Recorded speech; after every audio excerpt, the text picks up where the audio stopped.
Vamos a entrar a una tercera unidad de nuestras clases de Cristología.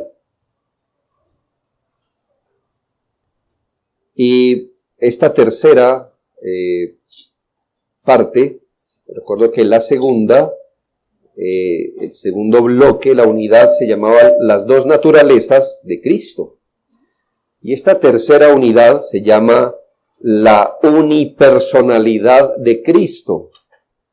Y eso es para no llamarle la unión hipostática, porque entonces se empezarían a mirar unos a otros para saber cómo se escribe tal cosa. Pero como tengo la esperanza de que usted vaya más allá de lo que le estoy dando, sepa que así se encuentra en las teologías por varios asuntos que ya le comentaré. Entiendo, hermanos, que el tema, y en una iglesia, pues tenemos diferentes niveles de entendimiento, y muy seguramente muchos de ustedes han avanzado un poco más en la comprensión del tema, han indagado un poco más, y también por la medida de fe que Dios da a cada cual, pues cada uno puede entender más o menos del contenido. Y entonces prefiero, hermanos, avanzar un poco más despacio. Y hoy miraremos una ilustración. Puede parecerle un poco engorroso para la persona que más ha avanzado, pero vamos a ir para que el entendimiento, pues, vaya paso a paso. Hemos analizado los hechos de las dos naturalezas de Jesucristo, que son, primero, que Él era verdaderamente hombre, esto es, que tenía una naturaleza humana perfecta o completa. Por eso, todo aquello que se puede decir del hombre como hombre, no del hombre como caído, pero del hombre como hombre, se puede afirmar de Jesucristo. También miramos que Él era verdaderamente Dios, lo que significa que tenía una naturaleza o tiene una naturaleza divina perfecta. Por ello, todo lo que se puede afirmar de Dios, se puede afirmar también de Jesucristo. Y lo tercero, en eso se resume la unidad 2, y es que Él es Dios y hombre en una sola persona. Esta es toda la doctrina de la encarnación como la enseña la Escritura. Para los siglos IV y V, surgieron dentro de la iglesia varias creencias que negaban de una u otra forma lo que la iglesia comprendía de las dos naturalezas de Cristo y cómo estas dos naturalezas estaban unidas en una sola persona. Y de ahí, pues para los estudiantes que irán más allá, cuando en un comienzo se habló de persona, la palabra que se usó para esta discusión era la palabra hipóstasis, que puede significar ser, es decir, las dos naturalezas unidas en una sola hipóstasis, es decir, en un solo ser, o persona, las dos naturalezas unidas en una sola persona, o sustancia. Sustancia es de lo que está hecho algo, para que entendamos. La palabra técnica es hipóstasis, pero hipóstasis puede ser sinónimo de ser, persona o sustancia. Pero no nos quedemos en las palabras. Para el siglo IV, el obispo actual de esa época de la iglesia de Laodicea, conocido como Apolinario, más o menos negó que Jesucristo tuviera un alma humana, por ejemplo. En vez de ella, dijo él, reposaba allí la divinidad de Jesucristo. Es decir, que Jesucristo, siendo hombre, no tenía un alma humana. El espacio del alma la ocupó, según él, la divinidad de Jesucristo. Pero nosotros no creemos eso, ¿verdad? Creemos que si el Señor era un humano completo, tenía cuerpo y alma, como un ser humano. Culminando el siglo IV aparece la herejía monofisita. No se preocupe. Mono, uno, y fisis, naturaleza. ¿Qué decía esta herejía? Que en Jesucristo su naturaleza humana fue absorbida por su naturaleza divina. Es decir, ya que su naturaleza divina es mayor, más grande, es perfecta, su naturaleza humana fue absorbida y en Cristo solo tenemos una sola naturaleza, monofisita. Es una herejía. Por supuesto, la iglesia no creyó en eso, porque ¿qué hemos venido diciendo? El Señor tiene dos naturalezas y no solo una.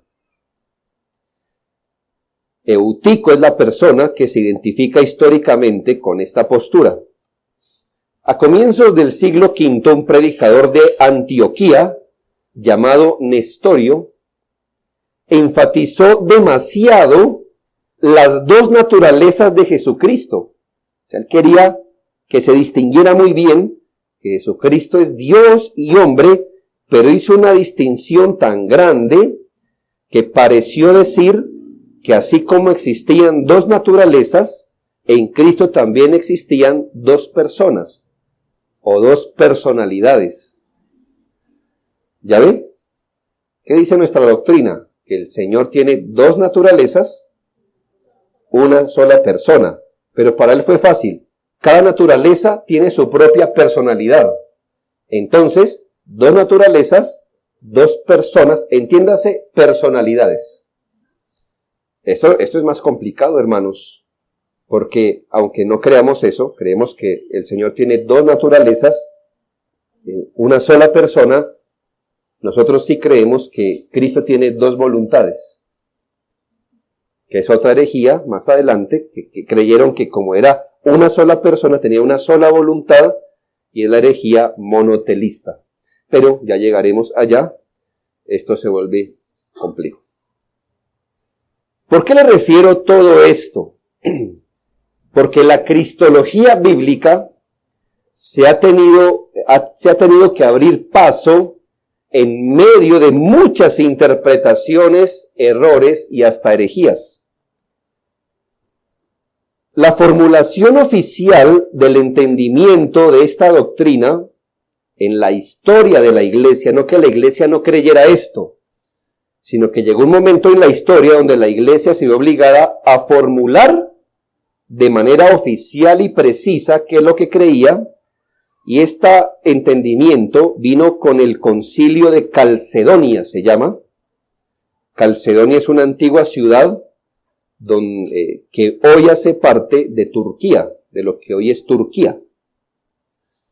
Este concilio se realizó entre el 8 de octubre al 1 de noviembre del año 451. ¿Ya? Y en esa época la iglesia ya vio la necesidad de pronunciarse como a una voz de qué era lo que creía. Y le voy a leer para que usted mire esta formulación. Dice: nosotros entonces, siguiendo a los santos padres, es decir, a los que los han antecedido, todos de común consentimiento, enseñamos a los hombres a confesar a uno y el mismo Hijo, nuestro Señor Jesucristo, el mismo perfecto en deidad y también perfecto en humanidad. Claro, ¿verdad? Ya hemos llegado al momento de comprender esto. Verdadero Dios y verdadero hombre, de cuerpo y alma racional. ¿A quién se la estaban diciendo? A la herejía que decía que Jesucristo no tenía alma. Entonces, verdadero hombre de cuerpo y alma racional, consustancial o de la misma esencia con el Padre de acuerdo a su deidad y consustancial con nosotros de acuerdo a la humanidad. En todas las cosas como nosotros, pero sin pecado, engendrado del Padre antes de todas las edades de acuerdo a la deidad, y en estos postreros días para nosotros y por nuestra salvación, nacido de la Virgen María de acuerdo a la humanidad. Uno y el mismo Cristo, Hijo, Señor, unigénito, para ser reconocido en dos naturalezas inconfundibles, incambiables, indivisibles, inseparables.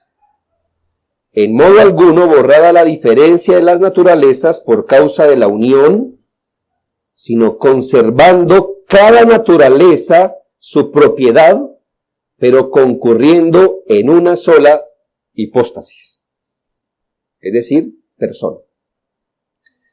No partida ni dividida en dos personas, sino un solo y el mismo Hijo unigénito, Dios el Verbo, el Señor Jesucristo, como los profetas desde el principio lo han declarado con respecto a Él, y como el Señor Jesucristo mismo nos lo ha enseñado, y el credo de los santos padres que nos han sido dados. Amén. Esto dice este concilio. Quiero que usted note, hermano, el esfuerzo de la Iglesia por ser preciso en lo que se cree y por no dejar duda de qué es lo que se cree. Ahora bien, le dije que esto fue en el año 451. Nuestra confesión de fe es más recién, 1646, 77, 89. Y en la confesión de fe que tenemos de 1689, en su capítulo 8, párrafo 2, note lo que dice. ¿Por qué se lo digo? Porque quiero que usted note la unidad que hay de nuestra doctrina cristológica con los concilios y formulaciones correctas antiguas. El Hijo de Dios, dice, la segunda persona en la Santa Trinidad, siendo Dios verdadero y eterno, el resplandor de la gloria del Padre, consustancial con aquel e igual a Él, que hizo el mundo y quien sostiene y gobierna todas las cosas que ha hecho, cuando llegó la plenitud del tiempo, tomó sobre sí la naturaleza del hombre, con todas sus propiedades esenciales y con sus debilidades concomitantes, aunque sin pecado, siendo concebido por el Espíritu Santo en el vientre de la Virgen María, al venir sobre ella el Espíritu Santo y cubrir al Altísimo con su sombra, y así fue hecho de una mujer de la tribu de Judá, de la simiente de Abraham y David, según las Escrituras, de manera que dos naturalezas completas, perfectas y distintas se unieron inseparablemente en una persona, pero sin conversión, composición o confusión alguna. Esta persona es verdaderamente Dios y verdaderamente hombre, aunque un solo Cristo, el único mediador entre Dios y el hombre. Yo creo que estamos preparados, más o menos. Hay una parte que se voy a explicar en 8 días, si Dios quiere. Son esas características, que ¿qué quiere decir eso sin conversión, composición, confusión?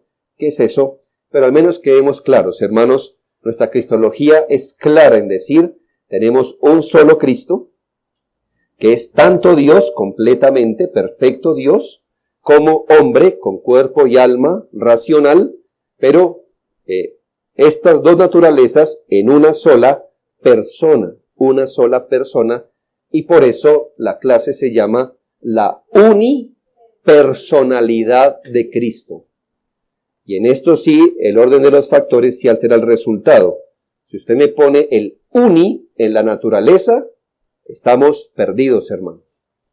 Porque nuestro Señor no es de una sola naturaleza, sino dos. Pero no me puede colocar dos en la persona.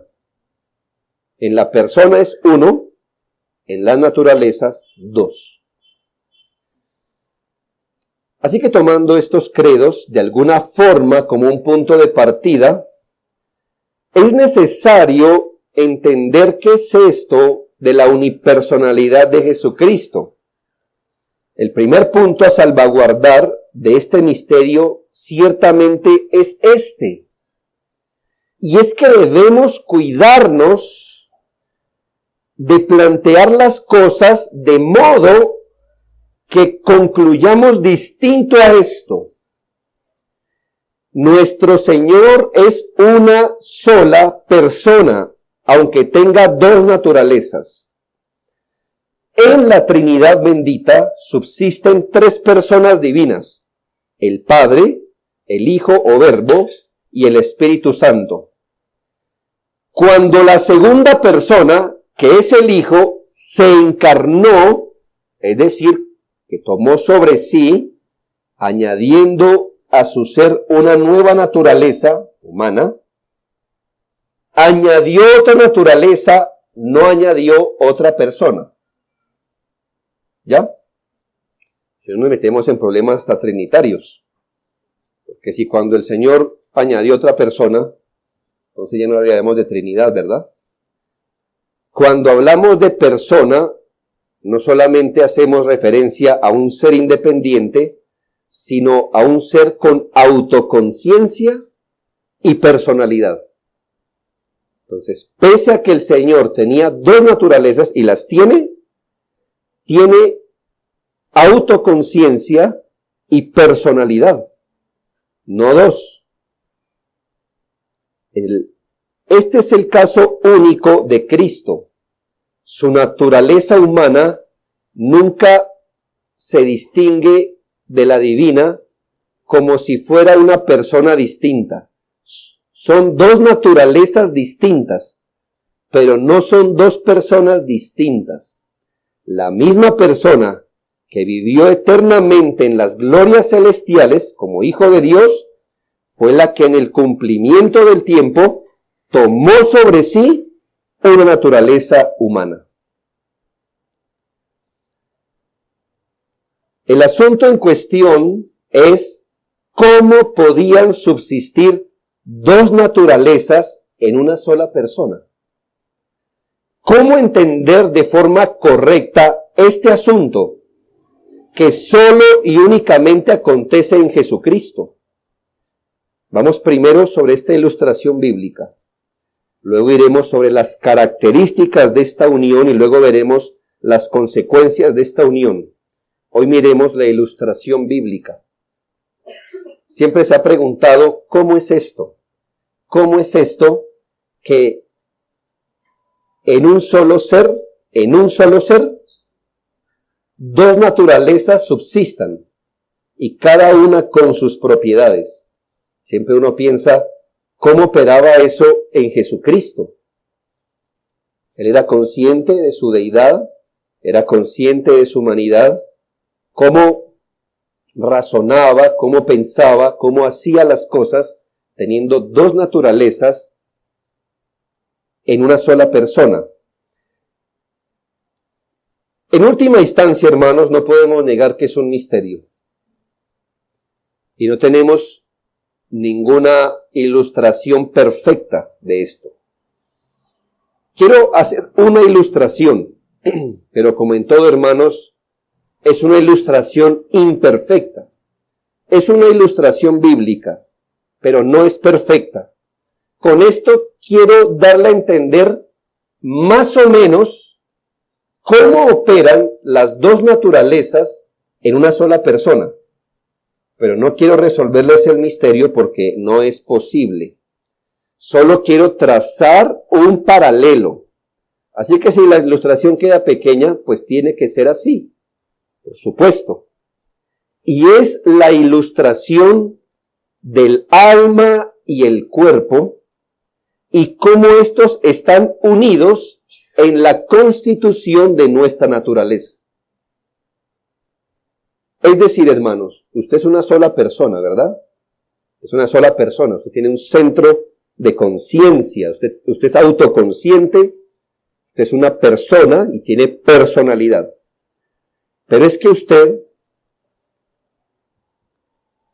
es el conjunto, no de dos naturalezas, ahí es donde la ilustración no me va. Pero usted está compuesto, de hecho, de dos partes, de dos sustancias, si quiere. ¿Y cuáles son, hermanos?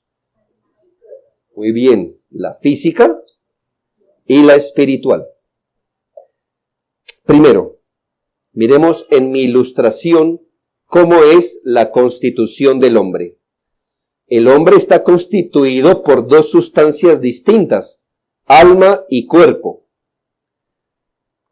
la parte inmaterial de nuestra constitución es muy real. Y la parte inmaterial de nuestra constitución tiene todas las propiedades de un espíritu. ¿Cuáles son las propiedades de un espíritu? Que es inmaterial, por lo que no se puede ver. Pero también, hermanos, ¿dónde reside nuestra conciencia, nuestra inteligencia y nuestra voluntad? ¿Dónde? Yo espero que usted diga que en el alma y no en el cerebro. ¿Ya? ¿Dónde reside la inteligencia, hermanos? ¿En su cerebro? ¿Quiénes dicen cerebro? Y yo le demuestro que en un muerto tiene cerebro y no tiene inteligencia. ¿Ya? ¿Sí ve? ¿Ya? ¿Dónde reside nuestra conciencia? ¿En dónde? ¿En el cerebro? ¿En las venas? ¿En los huesos? ¿En el alma? Así que nuestra alma tiene todas las propiedades de un espíritu. No solo que es inmaterial, sino que allí reside lo que uno es. El alma o espíritu no tiene ninguna propiedad de la materia. Ninguna. Nuestra alma, por ejemplo, no crece. ¿Qué crece? Crecen los huesos, ¿verdad? Crecen estatura, los músculos. El alma no crece. Yo le dijera en usted, ¿dónde está su alma? ¿Dónde la tiene? Muchos dicen aquí. ¿Dónde exactamente? ¿Dónde? ¿En el pecho? ¿De verdad? Muéstrame una radiografía. ¿Dónde está el alma? ¿Acá? ¿Acá? ¿Dónde? Note, el alma no tiene las propiedades de la materia. Si yo le dijera, ¿dónde está su riñón? Ese sí, usted me lo podría decir, ahí, vea, ahí, porque ocupa un lugar. ¿Ya? Pero, ¿dónde queda el alma? No sabemos. Está dentro de nosotros, pero no sabemos. Lo que le quiero decir es que el alma, aunque hace parte de nosotros, tiene propiedades de un espíritu y no tiene propiedades materiales. No crece, no muere.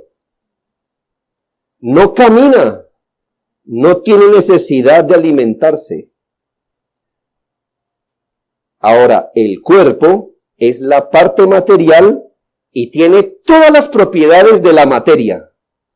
Y no tiene propiedades de la mente o del espíritu.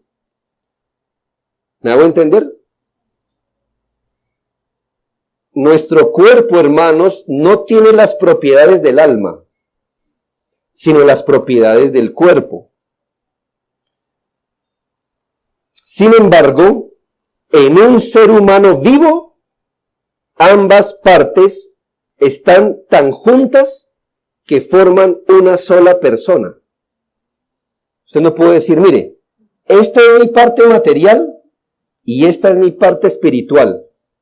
Hermano, eso está en nosotros. Usted sabe que el alma es el alma, y que el alma no comparte las propiedades del cuerpo, que el cuerpo es el cuerpo y no comparte las propiedades del alma, pero usted no me puede decir, este es mi cuerpo, este es mi alma, porque todo eso habita en usted de una forma, llamémosle, misteriosa o armónica. ¿Puede notar la analogía que le quiero decir? Aunque lo veremos más detallado, más o menos ocurre lo mismo.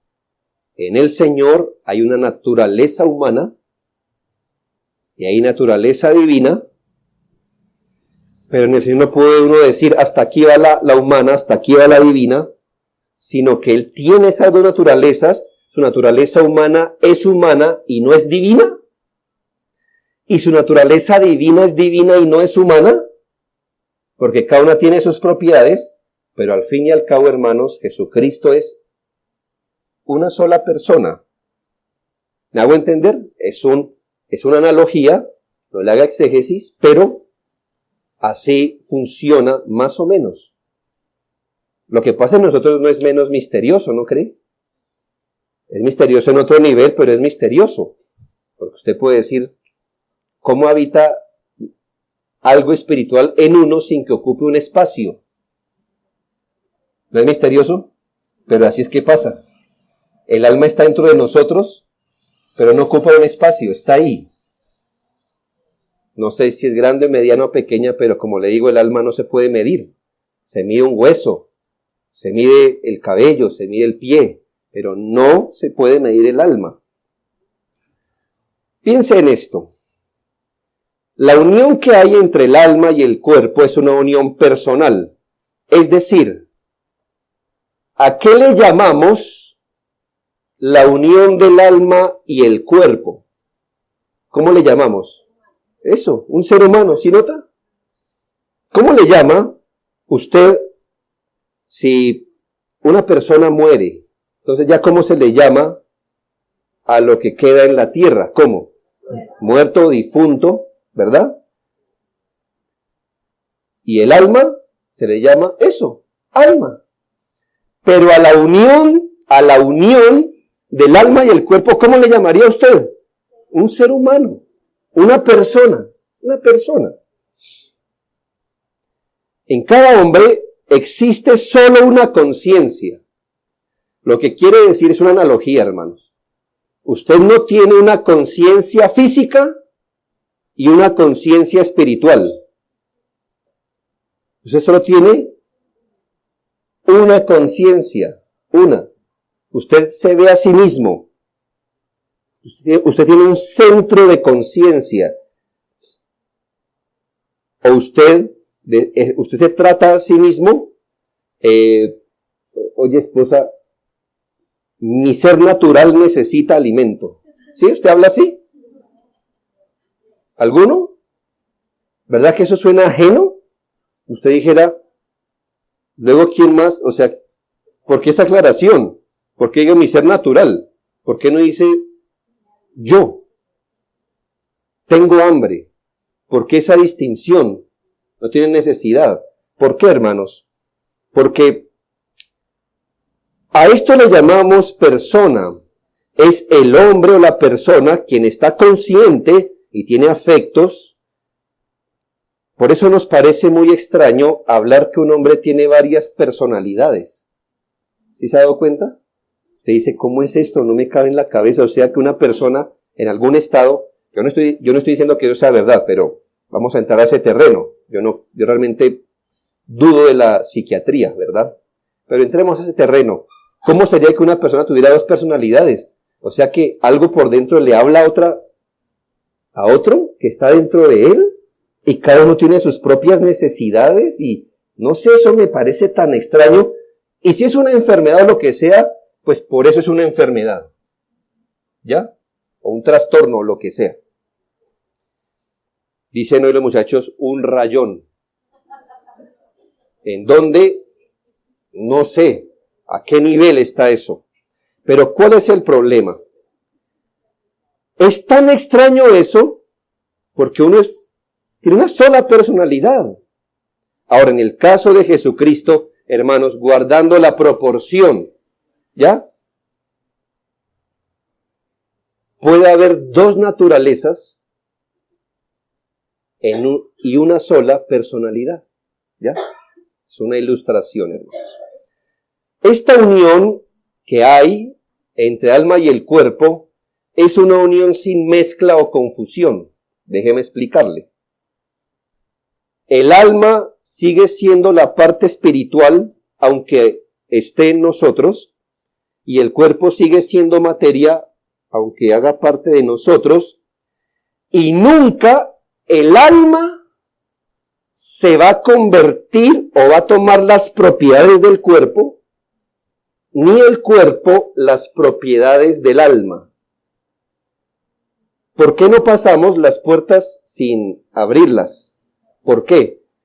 Porque por más que tengamos una parte inmaterial, el espíritu no le puede dar de sus propiedades. Si fuera alma, hermano, ya le he dicho, las cosas espirituales son difíciles de entender. Una vez el Señor liberó a un hombre, le dijo, ¿cuántos demonios hay allí? ¿Cuántos le dijeron?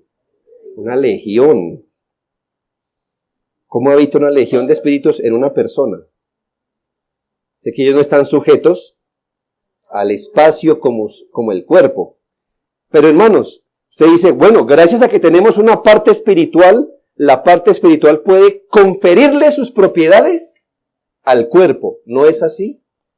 El alma es el alma y tiene sus propiedades y el cuerpo es el cuerpo. Le coloco el ejemplo opuesto. El oxígeno y el hidrógeno pueden subsistir cada uno aparte, ¿sí? Tenemos el oxígeno, de hecho ahorita estamos respirando oxígeno, ¿verdad? Y tenemos el hidrógeno, y el oxígeno y el hidrógeno pueden vivir el uno aparte del otro. Pero ambos elementos, cuando se unen en su proporción adecuada, entonces forman el agua. El oxígeno, por así decirlo, deja de ser oxígeno completamente y el hidrógeno también tiene que acomodarse para formar el agua. Es decir, cada uno debe, de alguna forma, dejar de ser lo que es para formar una tercera sustancia llamada agua. Si se mantienen separados es hidrógeno y oxígeno, pero unidos en su proporción adecuada, ya usted no dice, deme un poquito de oxígeno ahí aguado. No, eso no existe, hermano. No. Usted no puede decir, deme hidrógeno aguadito, que tengo sed. No. Usted pide, ¿qué? Agua. Significa que el oxígeno ya no vive solo y el hidrógeno solo, sino que abandonaron algo para formar una tercera sustancia. Eso es exactamente lo que no pasa con nosotros, ni mucho menos en Cristo. Ambas cosas permanecen distintas. Al habitar en un solo ser, el alma y el cuerpo no se transfieren de propiedades. Por ejemplo, no se transfiere ninguna de las propiedades de la mente al cuerpo, ni se transfiere ninguna propiedad del cuerpo al alma. De esta manera, hermanos, en Jesucristo, aunque hay dos naturalezas distintas, la naturaleza humana no le presta propiedades a la divina, ni la divina a la humana. ¿Por qué? En el momento que la naturaleza divina le ceda propiedades a la humana, ya esa naturaleza no es humana. Ya es algo más que humana. Y se rompe el vínculo de la humanidad de Cristo. Y en el momento que la naturaleza humana le pueda otorgar algo a la naturaleza divina, ya esa naturaleza no es divina, porque quedó con algo humano. En Jesucristo hay que siempre decir, ninguna de sus naturalezas le transfiere propiedades a la otra. Y sin embargo, es una sola persona. ¿Cómo nos pasa a nosotros, guardando la proporción? No es que la naturaleza, si alguno pensaba así, hoy ya no. Si alguno piensa que se tomó la naturaleza divina y la humana, y estas dos, la unión de estas dos, formó una nueva y tercer naturaleza, como un revuelto de las dos, así no deben entenderse las naturalezas de Jesucristo. ¿Cómo va, hermano? ¿Fatigado? ¿En el alma? ¿En el cuerpo? ¿Qué le duele? ¿El cerebro o el alma? ¿Qué? Como la cabeza, ¿cierto? Y ya le voy a decir por qué. Ya le digo, voy a decir por qué. Pero sigamos. Esta unión entre el alma y el cuerpo, espero haberla convencido, es una unión compleja. Pues no es que en usted habite una parte material y otra parte espiritual. Como si usted fuera la suma de dos partes. Es que su naturaleza, su físico no ocupa una parte de usted y la otra parte de usted la ocupa su parte espiritual. ¿Me hago entender? ¿Qué es usted? ¿Mitad parte material y mitad parte espiritual? No. Usted es usted, parte material y parte espiritual junto. Por ejemplo, su alma no habita en usted como un hombre habitaría en una casa. De hecho, el alma es usted. El cuerpo no está en usted como una parte de usted. Su parte material es usted. ¿Sí? ¿Cómo es que vive usted? Usted no dice, ay, mi alma está habitando en mí, como que se mueve en usted. ¿Dónde está su alma? Es que usted es usted. Cuando lo vemos a usted así vivo, yo no digo, ¿dónde estará el alma del hermano? No, si usted está caminando es porque usted tiene alma. Me hago entender, mire cómo pensamos. ¿Es tan natural para nosotros pensar en esto? Su humanidad, ¿hasta dónde se extiende en usted? ¿Hasta dónde usted es humano? Su humanidad, ¿hasta dónde se extiende? Todo usted es humano. Todo usted es humano. Usted no puede decir, mire, hasta aquí soy humano, pero esta parte que tengo es pura espiritual. Hermano, su humanidad se extiende todo su ser. Y usted es consciente de todo lo que pasa en usted, porque su humanidad se extiende hasta todos sus miembros. Es decir, que usted es tan consciente del dolor de un dedo como de la tristeza de su alma. ¿Sí ve? ¿Cómo es usted consciente? ¿Hasta dónde va usted? Hasta dónde va usted, es usted. Es lo que le quiero decir. Entonces, hermanos, yo le preguntaría, ya abandonando esto, pero pensemos en Cristo. ¿Hasta dónde se extiende la humanidad de Cristo? A todo lo que es Jesucristo. ¿Y a dónde se extiende? ¿Hasta dónde se extiende la divinidad de Jesucristo? A todo lo que es Él. Ya, es difícil. Es decir, ¿qué parte de Jesucristo no es Jesucristo? ¿En qué parte de Jesucristo no es Dios? ¿O en qué parte de Jesucristo no es hombre? Debemos decir, todo Jesucristo es Dios y todo Jesucristo es hombre, así como todo usted es usted en cualquier parte que sea. Si esta es la ilustración, imagínese cómo será el misterio. ¿Sí? Pero vaya adelante. Espero que esto le esté ayudando, en verdad. Es decir, para decir, no, exactamente no pudiera explicarlo, pero sí, de hecho, hay una manera de poderlo más o menos enfocar. ¿Qué consecuencias tenemos de esta unión del alma y el cuerpo en un solo hombre? Que aunque yo le dije, hermanos, que no se puede revolver ni hay transferencia de propiedades, sí existe una comunión entre los atributos del alma y el cuerpo. Escuche bien. Claro le dije, no hay transferencia, es decir, el alma no le puede transferir propiedades al cuerpo, ni el cuerpo le puede proferir propiedades al alma. Pero el hecho que esto sea así y que debamos distinguir alma y cuerpo no significa que estén tan separados que no haya comunión entre alma y cuerpo. Es decir, entre nuestra alma y cuerpo hay una comunión de atributos. Es decir, que entre el alma y el cuerpo, en el caso de nosotros, hay una comunión tan íntima que lo que se puede afirmar del alma o el cuerpo se puede afirmar de la persona completa. Usted nunca dice, el hermano es alto de cuerpo. Porque entonces, ¿de qué más quería que fuera alto? ¿Me hago entender? Usted puede decir, Juanito está enfermo.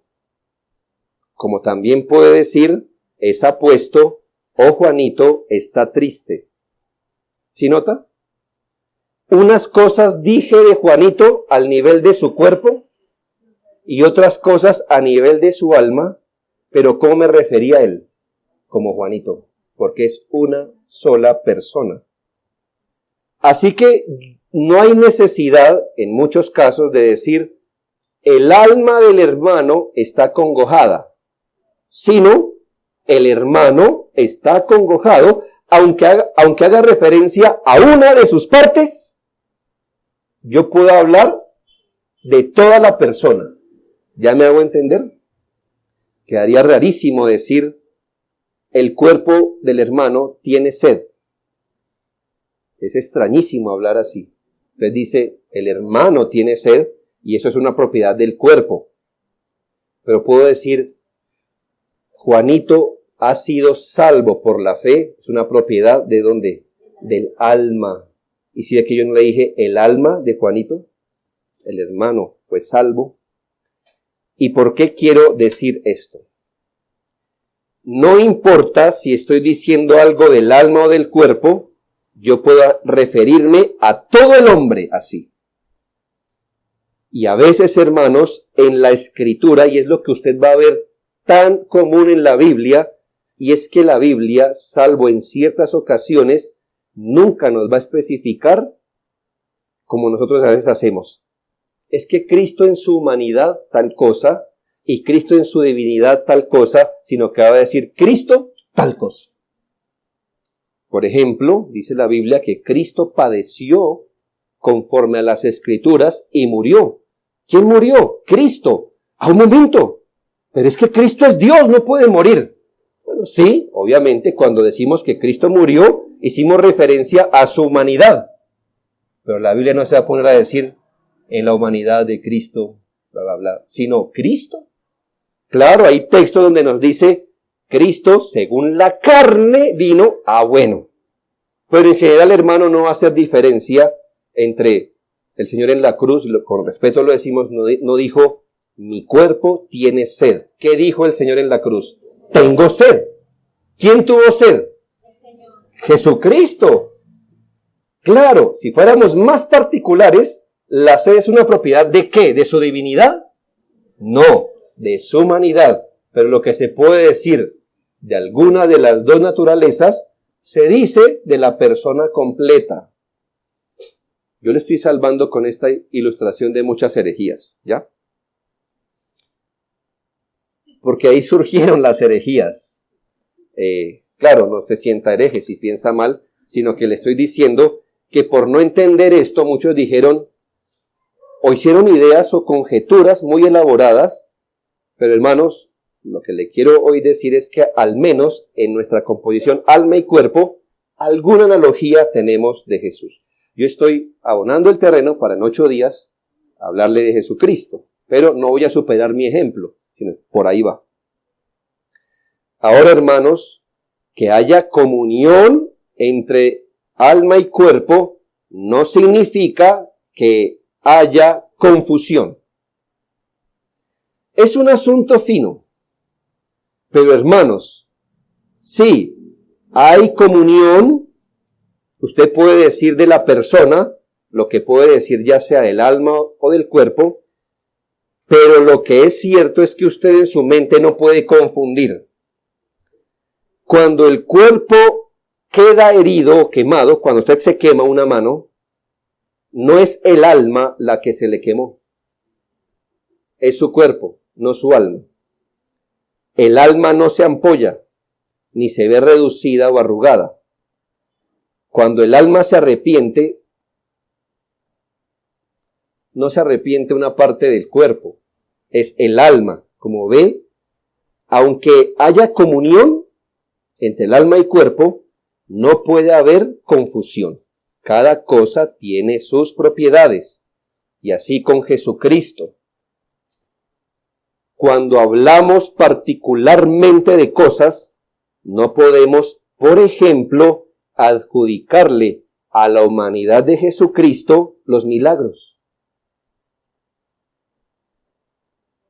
¿Por qué, hermano? Porque hacer milagros no es algo que Jesucristo hizo en virtud de su humanidad. O si no, nosotros, ¿qué? Haríamos milagros por ser seres humanos. ¿A quién se le atribuye el milagro? Bueno, a su divinidad, porque no hay confusión. No se pueden separar las dos propiedades, no se pueden unir para revolverlas, no debe haber confusión. En la cruz murió Jesucristo, perfecto, es una buena expresión.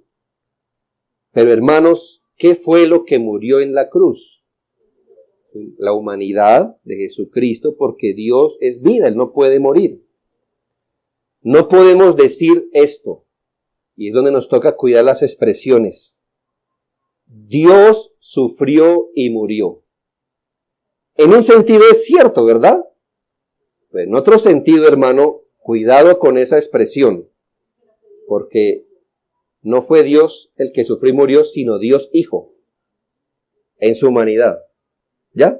Muchos apellidos, pero es solo para que en nuestra mente no haya confusión. Mire, esto dio origen a una herejía que se llamó consistió, no le voy a decir el nombre, pero consistió en decir que como Jesucristo era Dios, y lo es, se podía decir que, por ejemplo, María era madre de Dios. Uno dice, ¿qué le parece esa frase? María es madre de Dios, ¿sí o no? Bueno, pero si Jesucristo es Dios, bueno, sí, pero es que eso da la impresión de que María dio a luz la divinidad. Más bien deberíamos decir que María es madre de Jesucristo, sabiendo que Jesucristo es Dios hombre, pero ella dio a luz su divinidad, su humanidad, perdón. ¿Me hago entender? Como dicen, pues como ambas cosas están en una sola persona, eso es prácticamente lo mismo. O sea que Dios murió.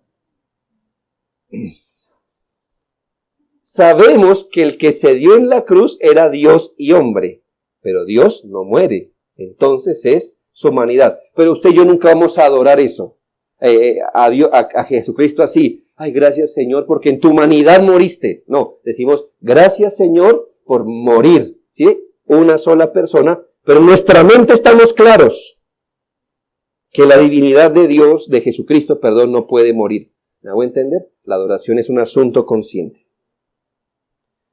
Y por eso, hermanos, gracias a esta unión, a veces podemos hacer afirmaciones aparentemente contradictorias, aparentemente. Yo le pregunto a usted, ¿es mortal o inmortal usted? Muy bien. ¿Sí ve que depende de la perspectiva, usted es mortal o inmortal? Desde la perspectiva de su humanidad, mortal. Desde el punto de vista de su alma, inmortal. ¿Usted es espíritu o es polvo y cenizas? Ambas, ¿no? Ambas cosas. Usted dirá, el espíritu es tan intocable, tan sublime, el polvo y cenizas, eso, polvo y cenizas, ¿qué es usted? Desde la perspectiva que me lo pregunte, yo le digo. Ambas cosas parecen contradictorias. No es que haya contradicción, sino que es la perspectiva. Jesucristo es Dios eterno y aún así murió, ¿verdad o mentira? Jesucristo es Dios eterno, aún así murió. Pues es verdad, hermano. ¿Sí ve? Parece, porque si es eterno no puede morir, pero desde la perspectiva que usted lo mire, es cierto.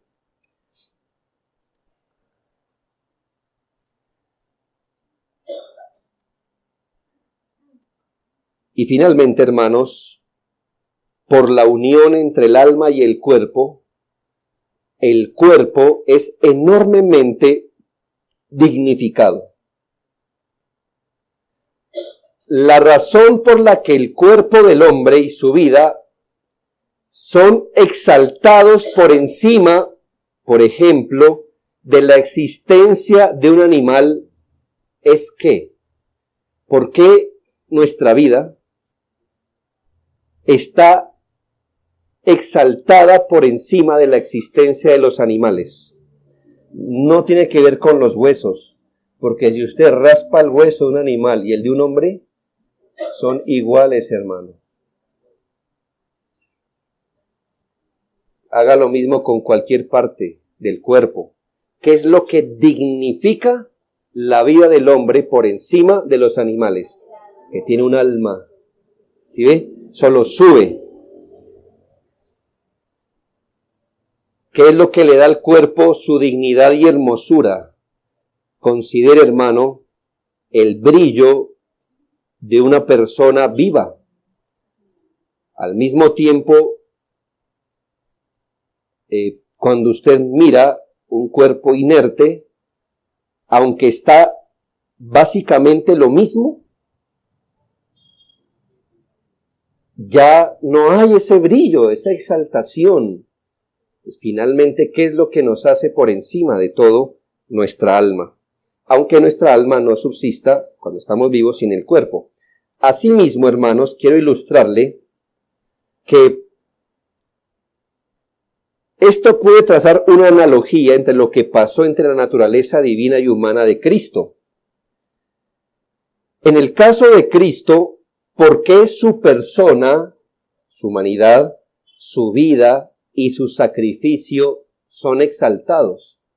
No porque un hombre hizo eso, sino porque en ese hombre estaba la divinidad.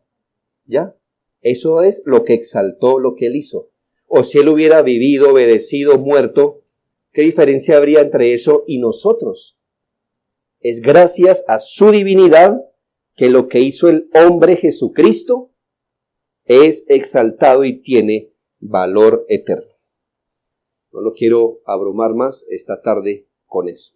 Lo que le quiero decir, hermanos, es que aunque la analogía no es perfecta, ya creo que he respondido muchas de las preguntas de cómo operaba la divinidad y la humanidad de Jesucristo en una sola persona, sin confusión, eso lo vamos a ver, sin separación, pero al fin formando un solo individuo, un solo ser. No respondemos todas las preguntas porque es un misterio. Mi pregunta para terminar es esta, hermanos. ¿Por qué el Señor, por su Espíritu, nos puso esto en la Biblia, hermanos? ¿Por qué nos pondría a pensar en esos dos niveles de nuestro Señor Jesucristo? ¿Por qué tanto esfuerzo en la Biblia para que tengamos pensamientos correctos de Cristo? 3 asuntos derivados de Juan 1, 12 al 18. Yo le voy a decir por qué la Biblia nos hace o se toma todo el esfuerzo porque usted y yo pensemos así de Jesucristo. Dice la Escritura: mas a todos los que le recibieron, a los que creen en su nombre, les dio potestad de ser hechos hijos de Dios, los cuales no son engendrados de sangre ni de voluntad de carne, ni de voluntad de varón, sino de Dios. Y aquel verbo fue hecho carne. Mire, ahí mete esta doctrina. ¿Sí ve? El verbo fue hecho carne. Y habitó entre nosotros, y vimos su gloria como gloria del unigénito del Padre, lleno de gracia y de verdad. Juan dio testimonio de él y clamó diciendo: este es de quien yo decía, el que viene después de mí es antes de mí, porque era primero que yo. Porque de su plenitud tomamos todos, y gracia sobre gracia, pues la ley por medio de Moisés fue dada, pero la gracia y la verdad vinieron por medio de Jesucristo. A Dios nadie le vio jamás. El unigénito Hijo que está en el seno del Padre, Él le ha dado a conocer. ¿Por qué la Escritura nos enseña esto? 1, para darnos el único objeto de la fe que salva. Dice la Escritura: mas a todos los que le recibieron, a los que creen en su nombre, les dio potestad de ser hechos hijos de Dios. Hermanos, el objeto de la fe es uno solo, y es Jesucristo, como Él se ha revelado en la palabra. Mire, usted puede tomar un pedazo de madera, si quiere, o un pedazo de metal, y pintarlo del color de un imán. Y hacerlo tan parecido a un imán, y hacerlo pasar por un imán. Y lo único que va a atraer otros metales a él no es su parecido al imán, sino si es un imán.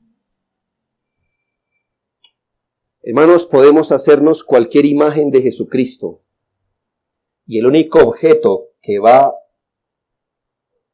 a estimular y a atrapar nuestra fe es Jesucristo, no uno parecido a Él, por más parecido a Jesucristo que sea. Hermanos, hay sectas que tienen una imagen de Jesucristo muy elevada, hasta que pueden creer que Él es Dios, no eternamente, pero que se hizo Dios con el tiempo.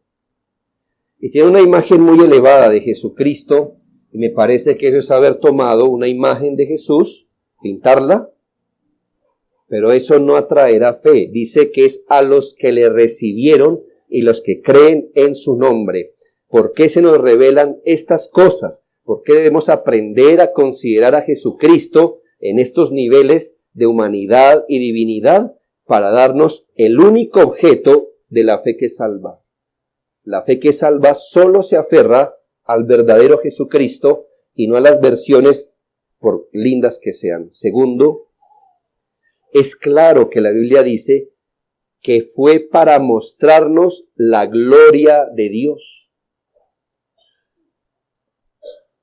Hermanos, si el Señor en la segunda persona no se hubiera hecho carne, nosotros no entenderíamos la gloria de Dios, o veríamos la gloria de Dios.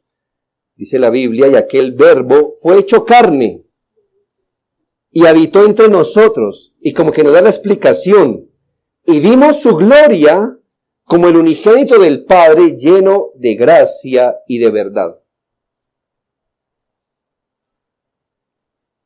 El Señor en su divina misericordia se hizo carne, sin abandonar su divinidad, fue hecho carne, para mostrarnos la gloria del Padre. Piense esto, si esto no hubiera sido, nosotros nada hubiéramos conocido de lo que es la gracia y la verdad. O sea que había cosas en Dios que hubieran sido selladas eternamente, a menos que el Señor se hubiera hecho carne y nos las muestre delante de los ojos. Usted sabe por qué en los postes hay unos armatrostes grandes que a veces zumban, ¿verdad? Pero ¿por qué? ¿Qué hay ahí? ¿Sabe usted qué es eso? ¿Qué? ¿Qué hace eso? Más o menos. Más o menos. Muy bien, lo que pasa es que si usted toma el cable antes de eso, si usted la toma antes de eso, entonces, ve hermano, usted no cuenta el cuento. ¿Ya? Se le dice, venga, le invito a conocer la corriente. Venga, acompáñeme. ¿Quiere conocer la corriente? Ponga una mano ahí. Bueno, claro, haciendo polo, ¿verdad? O sea, usted se cuelga, no pasa nada. Pero toque algo y verá. Bueno, pero toque la corriente. Y me cuenta qué le parece. ¿Me cuenta? No. Su conocimiento de la electricidad, esa única vez es el momento de su muerte y punto. Ay, hermano, pero mire esta belleza. Mire esta luz, mire ese reloj que siempre me acusa y me afana. Mire esos ventiladores, mire esa belleza. Y yo le dijera, mire el beneficio de la corriente. ¿Por qué es esto, hermanos? Gracias a que ese aparato, yo no entiendo mucho cómo funciona, pero nos hace asequible y casera y aprovechable y bonita la energía que al otro lado es bien peligrosa, ¿sí? Oh, hermanos, si el Señor hubiera dejado las glorias del cielo tal como es, y viene a esta tierra, al momento de verle hubiera sido el momento de nuestra muerte y punto. ¿Conoce a Dios? Sí, lo conocí, lo vi una vez y aquí estoy en el infierno. ¿Qué hizo el Señor? Vino, como aguantando el voltaje, nos dispensó la gloria de Dios que usted y yo podemos ver y en la que hoy nos regocijamos. Por último, para revelarnos al único Dios en la única persona que pudiéramos conocerle. A Dios nadie le vio jamás. El unigénito que está en el seno del Padre, Él le ha dado a conocer. No nos dio a conocer al Padre desde el seno del Padre. Nos lo dio a conocer bajando del seno del Padre y nos lo dio a conocer. Hermanos, el mismo asunto. Nadie conoce a Dios a menos que fuera por Jesucristo. Nuestras pobres almas no hubieran podido entender si no aparece Dios en forma humana. Y en esto el Señor nos dice, vuestros ojos son tan pequeños que si me hubiera aparecido, ustedes nunca logran ver. Él tuvo que aparecer, por así decirlo, hermanos, a nuestra estatura, para que pudiéramos verle y decir, entendemos ahora cómo es Dios. Qué bueno que hay un texto así, hermanos, porque generalmente nuestra tendencia es a pensar de Dios tan pequeño. Jesucristo nos dice, no hubieran podido conocer a Dios, ni su gloria, ni su gracia, si yo no hubiera sido el que media ese conocimiento. Es más, hermano, miren lo que tenemos con Jesucristo. Estábamos medio perdidos hoy, ¿verdad? Si ese es el regulador del voltaje, imagínese cómo sería si Jesucristo no hubiera estado. ¿Qué estaríamos hablando una tarde como hoy? Nada. Cosas sin provecho. Gracias al Señor, el Verbo se hizo carne. Oremos.